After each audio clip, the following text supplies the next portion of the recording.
Well, hello, everybody, and welcome to the 125th episode of Stories of Service, Ordinary People Who Do Extraordinary Work. And I am the host of Stories of Service, Teresa Carpenter. And today we have another incredible guest. Sometimes I say this all the time, and maybe I sound like a broken record, but it's like I can't believe I actually have the honor to interview somebody of your caliber. Holly Higgins, how are you doing today? I'm doing very well, and I am so honored to be on your show. I watch you and I follow you and I read your stuff, and this is a privilege for me. So thank you so much. Well, thank you. When I started this show, it was people like you who I had in mind and who I always wanted to have these kind of conversations with. So, thank you so much for taking your time and having this conversation with us today. If you're following me on YouTube, please hit that subscribe. If you're following me on any of the social media channels, please check back, check out the content, and please always offer your feedback too on what I could do better, what you'd like to see more of. Always welcome for any of that. So with that, I'm going to go ahead and get started. I'm going to read you guys a little bit about Holly, ask her a few questions. If you guys have questions, you can put it in the chat. All the social media channels where I broadcast live will come into here and we'll be able to see your questions. So imagine taking the worst tragedy a parent can live through, then using that story to inspire others and help them through their pain. That's exactly what my next guest's life work is all about after her son was killed while serving in Afghanistan. Today, we're going to talk about the profound impact this experience has had on her family and how she transforms others through the power of storytelling. Holly Higgins is the Gold Star Ambassador and Liaison to the Families of the Fallen and a storytelling coach for the Hero's Journey. Hero's Journey is actually founded by Scott Mann, who I've also had on my podcast. She is a Gold Star mom whose 23-year-old son, Daniel J. Johnson, was killed in action on October 5th, 2010, in the Kandahar province of Dand District, Afghanistan. He was an EOD, explosive ordnance disposal technician in the Air Force. His traumatic and tragic death sent Holly on a spiritual journey of growth with grief as her compassion. And she has discovered that grief is not something negative to avoid or that drags us down, but instead to look at it as a gift that assists us in the mourning of our loved ones and has the capacity to teach and give us spiritual gifts. Some of the surprising gifts that grief has given to Holly are greater purpose and meaning, unshakable peace and faith, deeper appreciation, and increased joy for what remains in this life. She is a wife, a mom of 7, a granny of 8, and professionally, she works as a registered nurse and social worker in the mental health field for over 20 years. As a social worker, she has worked as a forensic specialist for those who are found not guilty by reason of mental disease or defect. And she also supervises drug court for women in Dane County, Wisconsin. And in her last professional position, she was the director of a homeless shelter for women in Madison, Wisconsin. Her son's courage, patriotism, integrity, and passion inspire her every day to be a person worthy of all that he sacrificed for the country he loved enough to die for. And Daniel is her inspiration and her hero. Welcome again, Holly. Thank you. So, first off, I would like to say, are you originally born in Wisconsin, and is that where you started your family? Or tell me a little bit about your backstory and how you came to have the family that you have.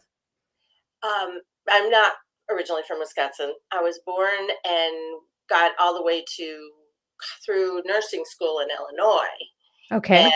and then moved up to northern Minnesota, just below the border, Canada, 2 hours north of Duluth, Minnesota. So it's far north pretty much as you could go in the Midwest and still be in our country. And that's where my 4 sons were born. And very isolated community, but awesome Mhm. place to grow up, for them to grow up, to raise boys. But by the time they were ready, going into the upper grades, high school, middle school, and high school, I felt like they needed more, um, more opportunities. Culturally, sporting, everything was really limited up there. So they kind of got the best of all worlds. They spent their early years on lakes and catching frogs and turtles and fishing and cross country skiing and snow sled dogs. In fact, my oldest son is back up there running a sled dog business and guiding. And Yeah, I've seen a little bit of that going into Alaska. It's a very fascinating industry, actually. It's awesome, wonderful, and but then they got to come down to. I came down to Madison to Hmm. for grad school, and at that point decided social work was something my I kind of changed gears, and so I did What went to inspired you to go from nursing to social work? Just out of curiosity. When I was a nurse, I was always really, really focused on what brought them there at the hospital. I was worked in a hospital and camps and stuff, but what was going on at home? What was in their lives? I got into that a lot and caring about what they're going back to and how they're going to recover and how, wanting the whole picture. So it just felt like a natural progression for me to go into social work and be a part of that transition from illness to wellness. Hmm. Um, it turned out not the direction, and that's how life is, and how it ended up with many things in my life, not how I planned. When you go into grad school, they ask you what you want, but you don't really make the final decision. They make the decision of what focus you're going to be in, and and I got kind of shuffled over to criminal justice stuff, which is not what I ever had in mind. But it turned out to be an amazing thing. When I came down here, I only needed 2 semesters because of advanced placements and stuff, and I didn't have a lot of classroom needs, so they put my practical was with they assigned me to work with the chairman of the board for the parole commission in Wisconsin. So I traveled all over the state with him and on his behalf to all the different prisons and started working in the system. And that's how I ended up as a forensic specialist, really, ultimately for the longest part of my career as in social work. By the way, all those things you named, I have done. I'm not doing them now. You made me sound like such superwoman. I'm like, whoa, I'm not doing all that now anymore. But I did, and that was actually working at, like you said, with people who were found not guilty they were committed to the state for a crime, but found not guilty by reason of mental disease or defect, which we used to call the insanity plea, and now we have a little more politically correct terms. But Hmm. but so I did that, and then till I couldn't anymore, because that's pretty heavy Yeah, stuff. yeah, there's a big compassion fatigue that probably sets in when you're doing that kind of work because you're just seeing trauma on such a sustained basis all the time. The crimes were serious. They weren't lightweights, as we Mhm. we call. They were, we're talking homicide and assault, really serious assaults, and arson and all that. So it was, yeah, I did it as long as I could, and then I went to supervising drug court for women in Madison, and in the meantime, actually, long before that, I was a single mom for when I first came down to Wisconsin with the 4 boys. And then I met pretty quickly, within a year, met my husband, who was born and raised here. Mhm. And and he had 3 daughters and I had 4 sons. So we merged and that's where the 7 kids come from. And it was pretty crazy and wonderful. I mean, they're just 7 amazing.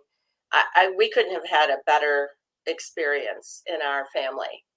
Just wonderful kids. And it's so rare to have such a big family these days. I mean, most everybody has 1 or 2 kids. When you said 7, I'm like, "Whoa."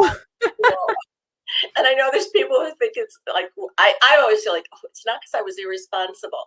I mean, really only had 4 for a while, which was still a lot. That's a lot. But, you know, but now that we had the really crazy thing is that they're all amazing, responsible, wonderful kids that are all grown now and having their own is so I have 8 grandkids. And so yeah, I did drug court for a while, as long as I could do that. And what happened with that was the pandemic really had, as we know, with everything, had such a profound effect.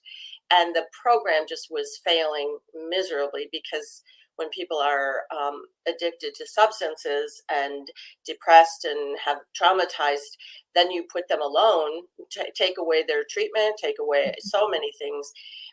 It just was floundering. And at that point in my life, by then, that was after Danny had been killed, and came to a point where it was like, I don't have as much left of my life as I've lived, and whatever I do, I want it to be really making a strong impact, and really want to focus all my energy on something that's working.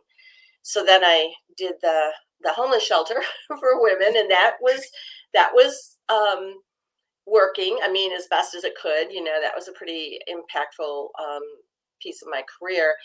But it soon became apparent that I couldn't do that, and all that I found that to do with the hero's journey, that I couldn't do anything else. It was just there's not enough hours and energy in the body to do it both. So I basically retired professionally, and now I am full-time, basically more probably busier than I ever was, just when you take into account all the travel and prep time, and but working for Scott with the hero's journey as the Gold Star ambassador when we go to the shows, when we have our play. I spend time ahead of time with the cities that we're going to be at, connecting with Gold Star, White Star, which is newly been used to refer to people who've lost a loved one to suicide, military, and families of the fallen, no matter how it happened. And then when we have the performance, I bring them in to the fold, so to speak, with our team, bring them in early, have them a part of our pre-show circle before each show. We honor the local heroes, the local families of the fallen. Wow. It's really, there nothing more for me as a family of the fallen, to be able to, I know what they feel like. I know the isolation, the feeling like nobody really gets it.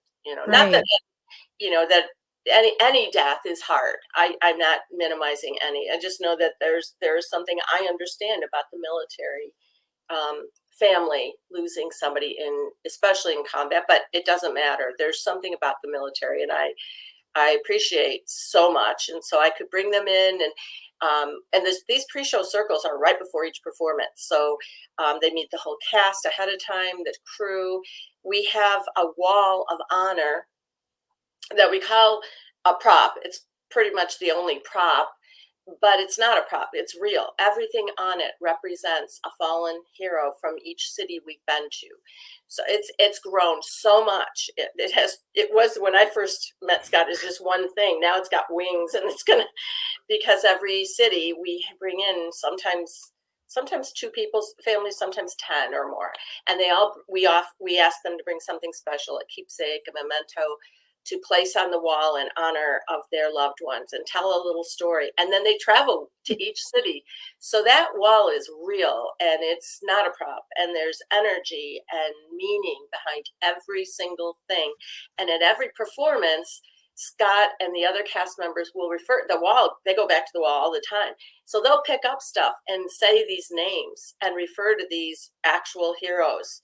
And when they do it the night at the city we're at, you see those moms, those wives, those fathers, those family members, just there.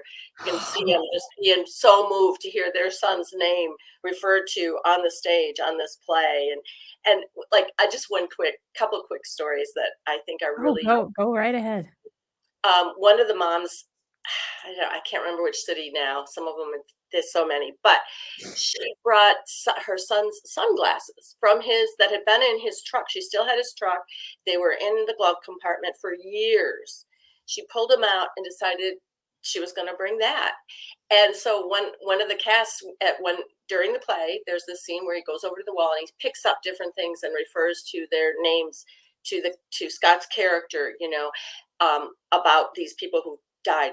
And he puts and they were funny, goofy sunglasses, and he puts the sunglasses on and just looks out in the audience, and I was watching that mom who was just so moved by that, and so that was a cute, funny one. And then another one in Phoenix, a mom's daughter was a petty officer, and she had a whistle that she used on the ship, and the whistle had a lanyard that was actually her grandmother's lanyard, leather lanyard from it was really the daughter's great grandmother.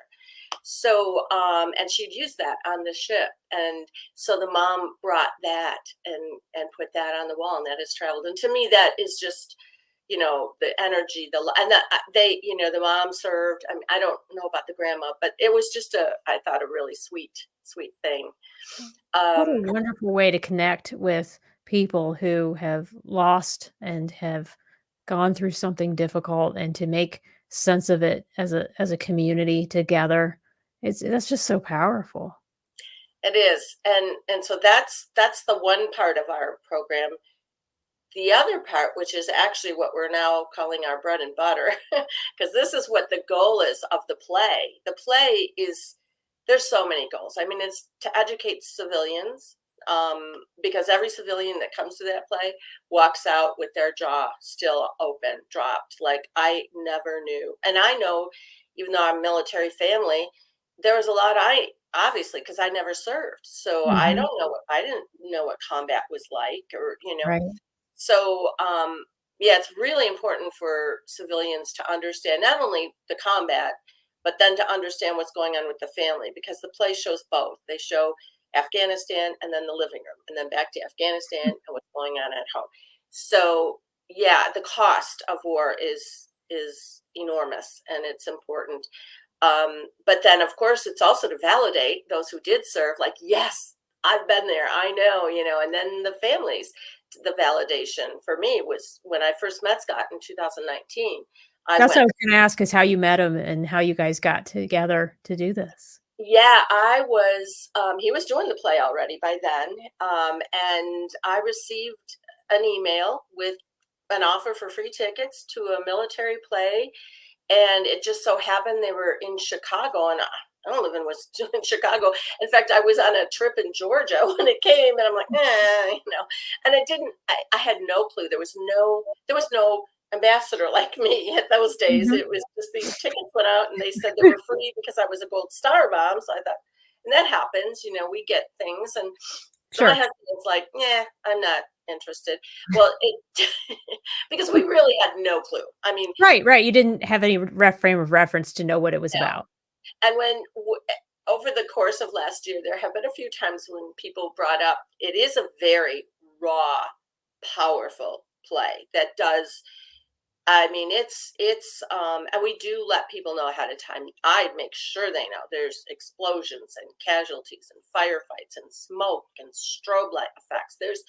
You get the feel, as Mhm. close as you can. That's why I think a small, intimate theater is the best for this experience. And it is an experience. It's not I don't know I mean, there is a lot of humor, because there's a lot of humor in military and in tough stuff. There's that, Of uh, course, there in always is. nursing and social work, we called it morgue humor. In nursing and social work, I think we called it, oh, what are those things they hang? Oh, they were bad. When they hang people on that kind of humor, just Mhm. you don't. Gallows humor, I think is what Yeah, they say. Yeah. and you military have your own, and Oh, it's yeah. hilarious. The first half of the play is hilarious. You laugh a lot, but it's also very, yeah, very powerful. And I've had people say, well, won't that trigger people? Won't that cause them, be bad for some people? And we travel with trauma interventionists, and we talk Oh, about interesting. Huh. before the play. Yeah, we explain on stage before the play even starts. We have trauma interventionists. We show where they're at. If anything is triggered, Mhm. they are available to work with you and be there for you. And there's been a few times people have worked with them. There has, but nobody that we are aware of ever walked out feeling like, oh, I can't, because they got what they needed, And I think there's a way at the end of every show or everything, even when you talk, I do it in this podcast sometimes, we could talk about really, really deep issues or things that might be triggering to people, and I always try at the end of the show to sort of bring it around to what is the takeaway? What is the lesson? How can we use this? And that was actually gonna be my next question. I mean, we've talked about your son, Daniel, we've talked about now the play, we've talked about your life's work, and I'm curious from your perspective, what separates the person who goes through grief and makes sense of it and uses it as a catalyst to be a change agent versus somebody who lets that grief and that sorrow and that pain overwhelm them and they don't keep on going? What is the differences between those two people? Like, how have you been able to see in one person they were able to move forward and the other person they weren't? The first word that came to my mind as you were asking this is fear. Letting fear keep them from experiencing that pain. Because if you don't feel it, if you don't, I hate to use this word embrace from the 90s, but if you don't, it's not going to leave you. And you will never see the good if you focus on the fear and are afraid to walk with grief. Like I say, I've walked with it.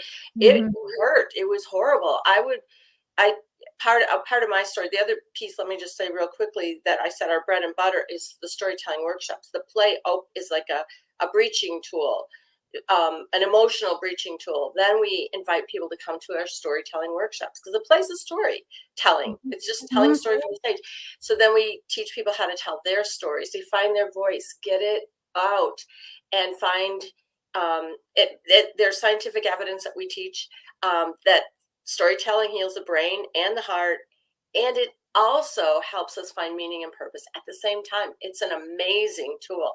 It So is. but it doesn't you have to face your fear. You have to be willing to talk and to cry. Mhm. And in my story, which I tell in our workshops and other places, those first months were just a fog. The first year, I don't remember a lot of that first year after Danny was killed. I have three memories that are crystal clear. I don't know if this is a good place to share them at some point. I guess I would like to, um, but so the point is, so that it's a foggy time. Then when you come out of that fog, you're hit with a ton of bricks. Then the pains. Then it hurts. What were those? Can you share maybe one of those memories during that period that you do remember? Oh, yeah. I'm trying to think how to do it without, because it's part of my story. Part of my story is that my father was a World War II combat veteran, Mhm. and I was his youngest child. I was born more than 10 years after that war ended, but he came home from war, um, like most of his generation, saying nothing at all. Right. And he drank and drank and drank. I'm not saying that's his job, but that's how he dealt with it. And he became very dangerous and very violent. And unfortunately, he didn't get help until his addiction cost him his health. His family, everything. But he did get help. He did get treatment. And a cool thing is that he learned storytelling, the healing power of storytelling, through Alcoholics Anonymous, because they tell their They stories. do.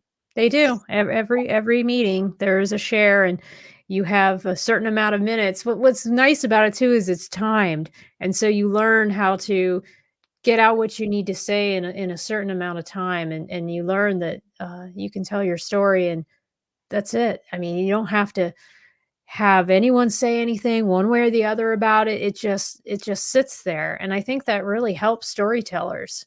We do that. We time it. We give them, yeah. Well, that's part of our whole thing. So that's absolutely right. And shortly before he died, like I said, he was the damage was done. He only lived 2 years, but in sobriety. But shortly before he died, he shared one combat story with me, and that one story. And I was only 21. and at 21, you think you have it all figured Right, out. you do. Oh, And yeah. my reaction was that story answered all the whys I had cried myself to sleep with as a child. So it was helpful in that way. The unfortunate piece, but it got eventually worked, obviously changed, is obviously now. But what happened at 21 is I decided all that pain, all that damage, all the hurt that my family suffered, the responsibility for it lay at the feet of the United States military. That was what I got from that one story. And after his flag was folded, I did an about face, and I told myself I will never have any contact with that organization ever again. Little did you know.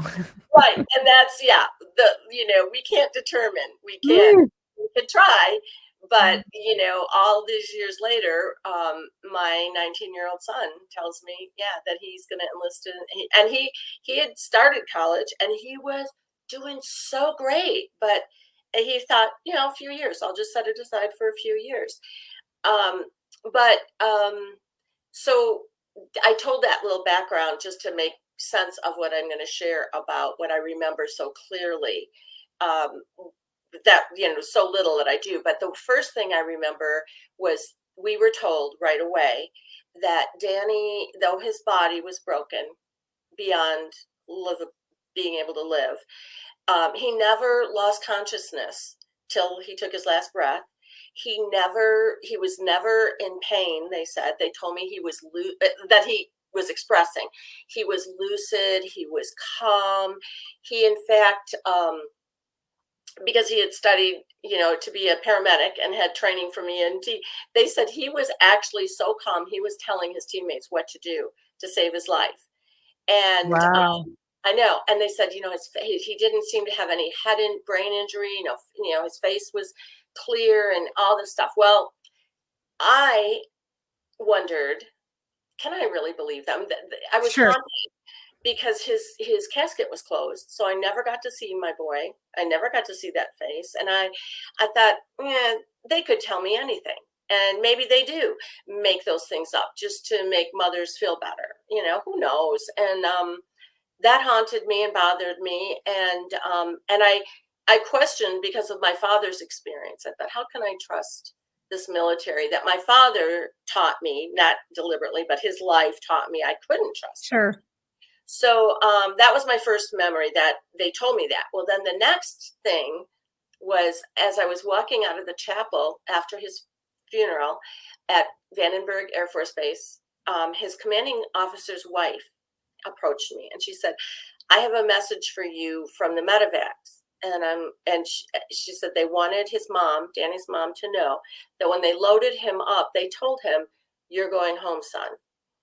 And his reply was, I know, but will somebody please tell my mom I didn't break my face? Now, that makes no sense to anybody else. But Mhm. for me, it was like, oh my gosh, they did not lie about his calmness.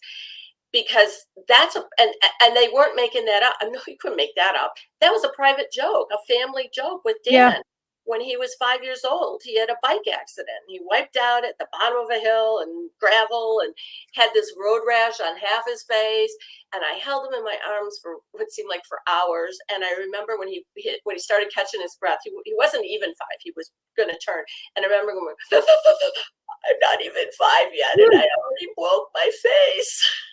Oh And that gosh. just became, for the rest of his short life, every time he'd go somewhere, like sporting events, overnight things, trips, camp, college, deployments, I'd always say, don't break your face, don't break your Mhm. face. Yep. And so that, number one, they couldn't make that up. Number two, the fact that they said, you're going home, son, and he said, I know, but that tells me he knew he was dying. He knew he wasn't going to come home to me. That's why he wanted them to tell me. And that he could be so calm and peaceful knowing he was dying, to know that they weren't lying to me, just meant the world to me as a mom. And he And it never. restored your faith in the people, in the people that were taking care of your son and were there for him during those last days? I'm sure that meant a lot to you. Oh, he didn't even lose his sense of humor. He was that Mhm. peaceful. So that was really profound for me. And then the last thing, I'll just share this because it kind of explains why I'm what I'm doing now. The last thing I remember, the first coherent words I remember saying when the fog started lifting was that I am so grateful that I supported my son and his journey with the United States military. And there were family and friends who knew where I came from that were baffled by that. And but I make it very clear, it wasn't an easy choice for me. It was a matter of choosing to trust that my love for him was more powerful than my fear of what my dad had been through. So it was a matter of trusting love. And to me, the real power in my story is that the worst thing that could possibly happen happened. But it would have anyway. The reality, had I not supported him, he still would have gone through that whole process. And Right. I would have missed it, and he would have died never having heard me tell him how proud had become of the man he had become. So I will always be grateful. And now I get the privilege to be there for other families whose loved ones don't come home. And more recently, adding to that is those veterans and war fighters that come home, like my son didn't, but come home missing not only parts of their bodies, but parts of their hearts left on those battlefields with people like my son. And there's no greater calling in my book. Yeah.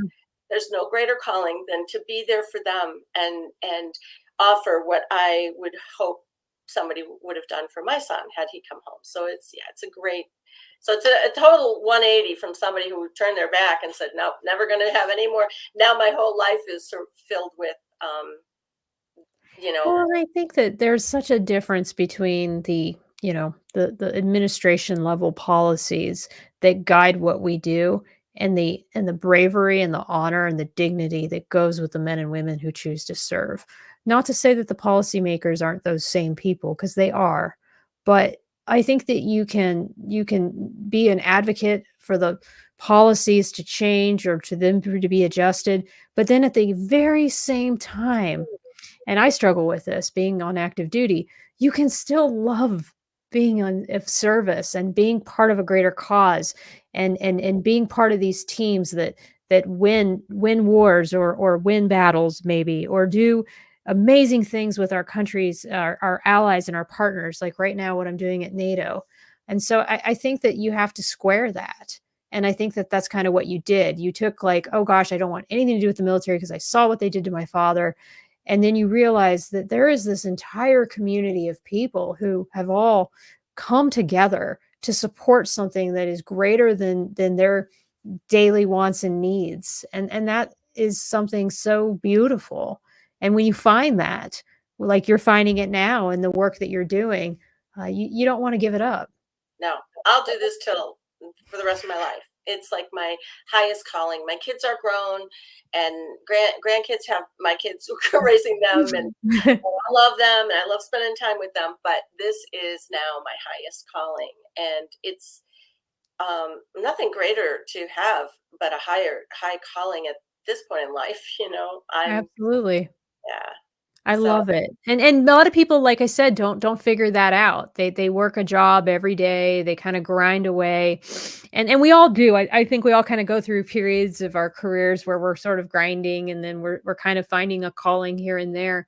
But to be able to do that full time and to fully live deeply in it, that is just such a wonderful feeling. Tell me some of the things that you have learned, as you've gone through this journey from the people who come to the shows and some of the stories that they share with you. yeah, every workshop I come away with gifts from veterans, family members, first responders, and families of the fallen. It's boy, I mean, oh, there's so much. I'm trying to think what I think let me just say one thing. I guess I can think of just coming. I just got home yesterday from a workshop, and it, if people come in and come to the show with that trepidation and come into workshops like, oh, I'm not going to say anything.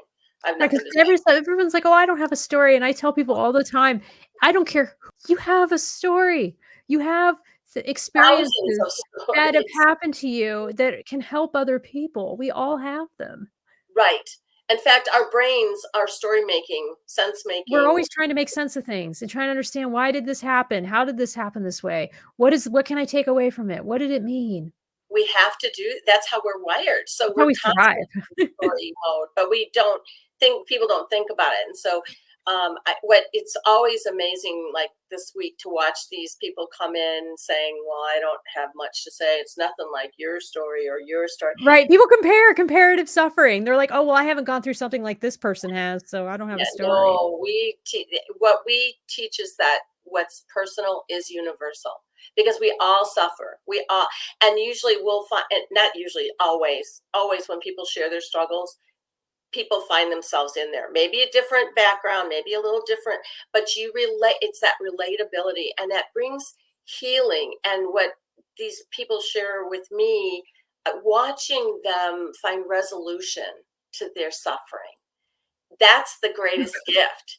That to me, it's like watching this happen and watching their faces light up, and then realizing, wow, I could tell that to other people too, couldn't I? And we have levels of workshops that we help people, learn the tricks of the trade of how to tell your story from a stage and utilize it to influence, like Gary Sinise had us doing them for his influencers, to raise funds for the foundation, and use your stories to help other people find their own resolution in your story and not necessarily have to go through the same thing, but learn.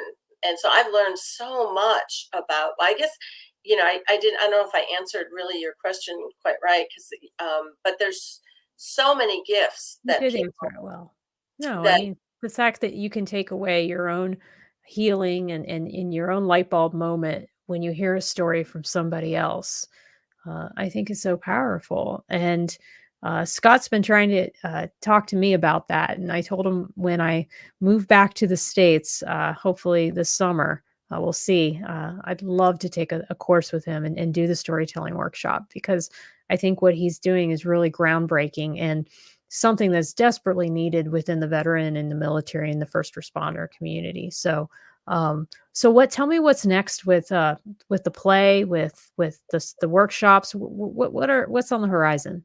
Well, the workshops are our goal. Our initial goal is 24 and 24, so that'd be two a month. Okay.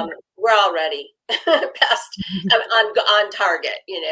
We're doing weekly pretty much, but not we're out a few months. We have more to plan, but we're that's growing, and we're training more story coaches because we're going to need them as this grows, and that's an exciting time. And we're out, it's all funded. What's really exciting too, it's a nonprofit, a small nonprofit, and but Scott doesn't want to charge participants for these workshops, and they're fully funded. But that's a whole nother thing. We're working on, help, finding, people who want to be a part of something bigger than themselves, like want to be in the military, but aren't or haven't or can't anymore, and can do, be a part of that. So, and we do workshops in Tampa and Clearwater right now, but we also go around the country. Last year when we did the play, we did a workshop at every city that we That's were in. awesome. So yeah, it was really cool because people would come to the play and then find out on, like, say, Friday night, oh, come to the workshop on Saturday, and after seeing the play they couldn't wait. Or somebody couldn't come to Friday but they signed up for the workshop and say, oh, I got to see this play.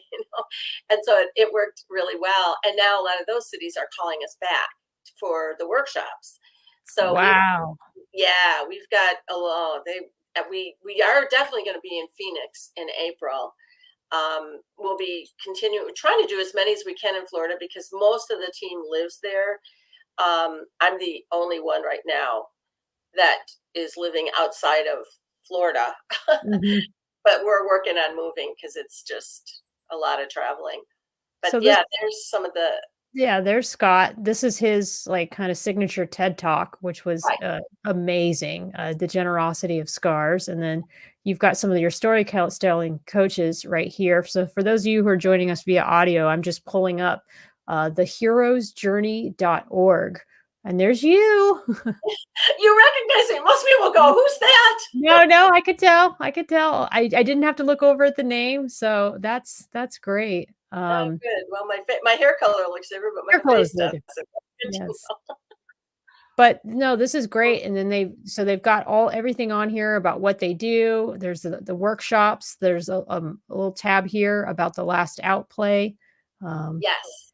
Can I tell you a my little bit about god, look at that? all these awards that Scott's got. I mean, that Oh, you got Scott and the team have got from this yeah. play. It's I crazy. can't wait for you to see it. I'm excited. I am I so can't excited.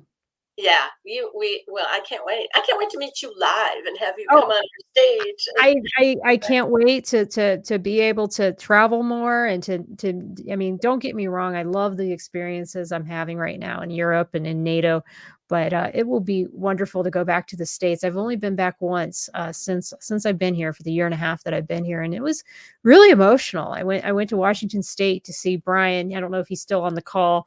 This is him. Here he was. "That's my beautiful friend Teresa."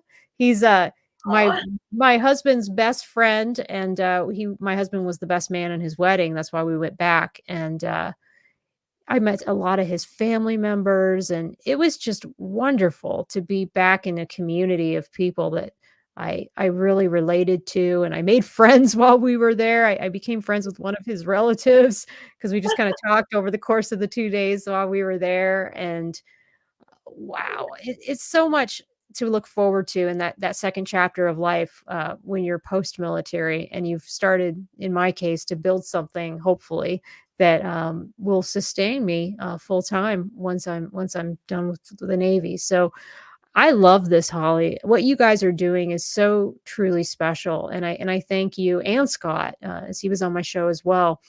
How's Scott doing, by the way? oh, he's a machine. He doesn't stop. I don't think that man sleeps. I don't you No. know, he's writing another book. He's training us to take over the workshops because Yeah. he's gonna be moving more doing more, he does the keynotes. He's still starring in the play. I mean, the you know, and now I'm not telling any tales here because he says it out loud to everybody. He's 55 years old and doing the play. I mean, that's when you see it, you'll know. I mean, that play is unbelievable. What it takes physically out of all of the cast. There's only six in it, six cast members, but he's the star. He wrote it. I mean, the man is just. And he Um, never acted a day in his life until he started down this path.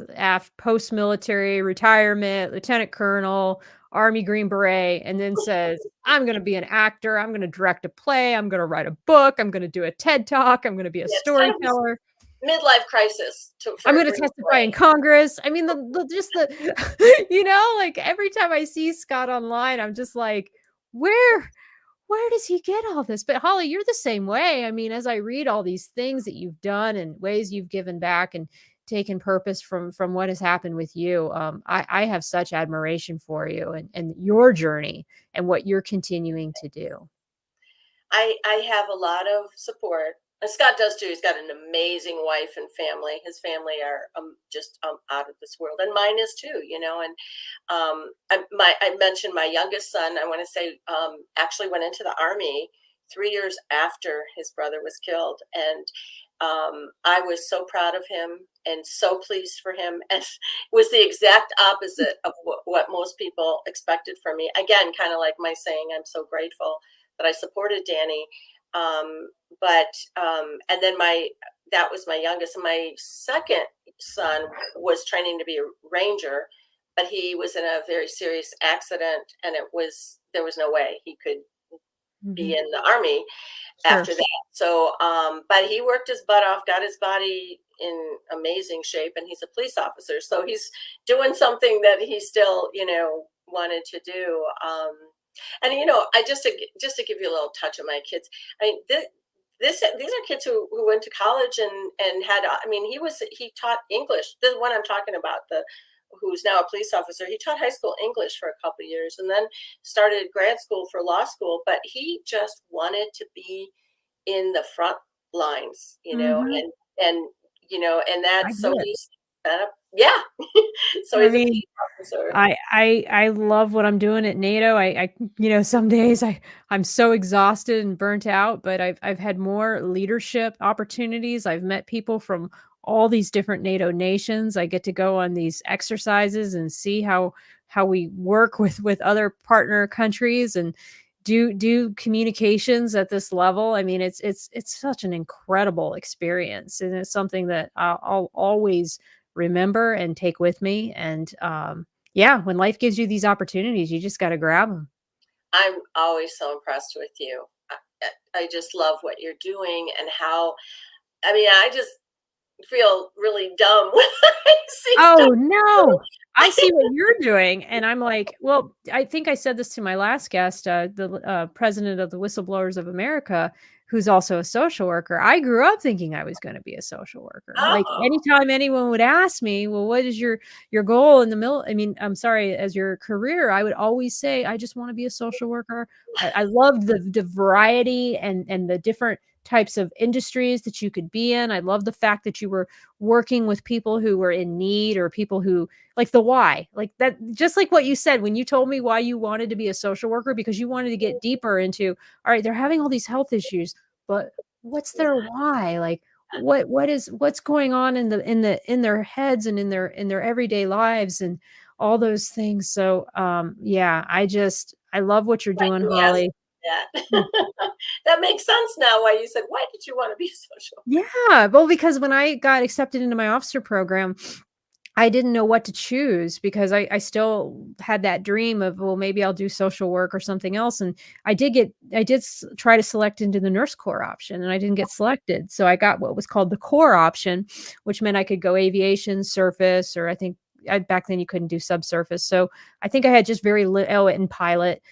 So I ended up choosing surface warfare because it was the easiest community that I could be a professional communicator, because I found out there was something called public affairs in the military. And I thought, oh, wow, this will be an amazing opportunity to tell the Navy story, learn why we do things, how decisions get made. And it's been a great ride. So, yeah. Anything else that we're nearing sort of the top of the hour, and I want to make sure I get out everything you wanted to talk about, or anything else you wanted to address with our audience. Oh, I think my biggest a couple kind of mantras for me. And the first one, and I kind of mentioned it before a little bit, alluded to it, that love is more powerful than fear.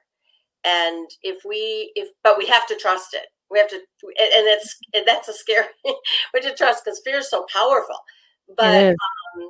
and I did not want to support Danny. I'll tell you, initially, I did not. I cried and battled and prayed and cried for months. Well, he just talked about it. But when it came right down to it, I realized that I had to choose love over fear. And I am so thankful because the reality is what we're afraid of. We can't stop that. Yeah, it's gonna happen anyway. Life Exactly. is gonna happen, like, Right. crap's gonna go differently, it's gonna go wrong. You Right. just you have So, to just roll with the punches and move on. and if you choose love, to guide you, Mhm. then like I said, if I hadn't, he would have died anyway, but without my support, a very painful existence afterwards for me. So that's a big one. And then another one that's hit me since I've been working with the hero's journey and found this amazing fullness in my life from this work is that oftentimes God chooses the greatest pain to launch us on our highest calling. And that's, I mean, I found that somewhere online, and I can't find if anybody wants to. I don't know who coined it. I have looked. There was no credit. I like to give credit for things. I can't take the credit, but I tell you, when I read it, I was like, oh my gosh, that's exactly. There's no pain I can imagine yet in my life that I could face greater than Danny's death. No. But because of it, I'm I'm now in my highest calling. And and I part of what I share with people too, that are in those early years, because it's years, it takes years of walking with grief. But joy and hope can return, and if you seek it and deal with your pain and your tears, don't be afraid of tears. And when it comes back, the reality is, and I don't lie about, or try to use pat trite statements or anything that's not true. The pain never goes away, duh. But it coexists with a new joy and a new hope that's actually brighter for me, Mhm. brighter and more vivid than anything before I lost my son. Because now I've been as below as you can go, and Right. so the good is so good, and what remains, gratitude for what remains, is a powerful healer for our hearts. I think that being able to feel the depth of human emotions is something that everyone deserves to experience. And what I mean by that is that, yes, everyone can feel the highs of the highs, but I don't think you get to the highs of the highs, and that's what you're basically saying, unless you allow yourself to experience and go to the lows of the lows and really feel those emotions. I'm having one of those days myself. I don't know if you can tell by my watery eyes. So there are those times where you just have to feel those emotions and allow your body to just process things. And I think that that's exactly what you're saying. It is. We're wired to do that, and it's the Mhm. people who don't let that happen, who stay in that dark gray, black and white world. That, like you were asking me, how do you come out of that? Because you do feel that in the beginning. I felt like the Mhm. world was like I was in a film noir. Walking around, everything was gray, and but yeah, you have to feel. We're wired to cry, and that's why when we cry, it feels right. It Yeah, feels right when we cry. it So does. so yeah, Sometimes just that's what you have to do. All right. Well, Holly, thank you so much. I'll put the little ticker on the screen just for the people who are watching online, but um, please do go to the heroesjourney.org website. You'll see more about the play, The Last Man Out. And as Holly said, they're going to be in, did you say Staten Island? I think on Staten Island on April 9th, and Staten Island on April 9th. be So for honoring our 9/11 survivors. So that's a very special one. And anybody can go to that, just they go on do they just go on the website and they can buy tickets? Yep. Okay, okay, And and all the proceeds will go to the Hero's Journey, which is awesome because Hero's Journey is a really small, it's a very small staff, and we do everything through donations. We don't charge our veterans or family Mhm, members anything. So, and wonderful. that's really important. Yeah. Alright, Holly, well, I'm gonna meet you backstage and say goodbye, but I'm gonna go ahead and go full screen, but I wanna thank you so much for this beautiful conversation and giving us, an hour of your time to tell us about this wonderful organization and a little bit about your story. Thank you. Thanks for giving me this time. Awesome. All right, guys. I hope you enjoy the rest of your week. I will be back at this next week, and then I think there'll be maybe a couple weeks off while I go do an exercise. But it's been a wonderful hour with you all. I hope you enjoy the rest of your week. And as I always say, take care of yourselves and take care of each other. Bye bye now.